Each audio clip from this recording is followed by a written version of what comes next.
Hey guys, Dave and Trisha here. Today wanted to talk about ACL injuries or ACL prevention, that common kind of catch term that you hear thrown out there a lot. 3 talking points we wanted to bring up is the mechanism of injury for most ACLs, the danger zone, that knee valgus that everybody's talking about that may actually not be as dangerous, and then also some warm-up techniques or things that you can be doing to help mitigate these injuries. All right guys, we're just going to talk a little bit more about that mechanism of injury, kind of that valgus stress to the knee. I work with a lot of volleyball players, so it's a pretty common injury in volleyball. It usually happens when a player's at the net coming down from a land. So Dave's going to land, and that knee kind of stresses and goes in, so he gets that medial stress, or what we call valgus stress, to his knee. It also happens when he jumps. He comes down, lands on one foot, and goes to get off the net, still getting that stress on the medial side of the knee and that kind of torsion, that twist inside. Also really common with football with a pass block. So he's going to kind of demonstrate that for us, and he twists off. You guys will notice that it's the same mechanism of injury every single time. We kind of call it that point of no return. Next up, we're going to talk to you guys about ways to prevent it. Is it really preventable? And ways we can help with our warm-up. So as Trisha discussed, the valgus stress to the knee, or kind of that point of no return with the mechanism injury, is that actually a bad thing? And we'd like to challenge that and say that it should actually be trained, and you should put your athletes in that position during specific training.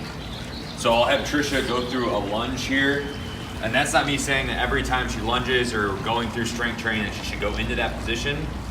But you should set up exercises so she's in that position and she's comfortable being there. You're getting proprioceptive feedback in that position. Mechanoreceptors giving feedback to the brain, so she has the body awareness when she goes into sport and is challenged in that position where she has to cut and come out of that her body and brain is able to respond and react and adapt to that position.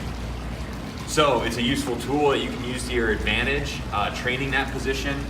Outside of game day, and next we'll kind of get into what you can be doing on game day to help prepare and prep your body for movement. All right guys, Dave kind of just covered what he does for in the weight room, kind of strengthening type stuff. We're going to talk about what you guys can do before your game, so this would be a type of warm-up. We 100% believe that a dynamic warm-up is the best thing for you before a game. Also one that includes multiple planes, so make sure you're getting kind of that 3D dynamic. Sports are never one plane, so make sure you're hitting sagittal, frontal, and your transverse plane within your warm-up. Make sure that you're also tensioning your system, so we want muscular tension to help stimulate our mechanoreceptors in the joints so that we're building elasticity. All right guys, just to bring it home on the topic of ACL injuries and ACL prevention, we talked about the mechanism of injury, the point of no return in that injury position, and then also what to be doing on game day. I think there's the end goal of everything should be improving body awareness.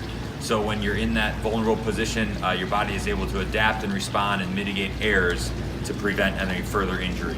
Please share this with friends or family. If you have any other questions, please give us a call, and we'd love to hear from you guys. Thanks a lot.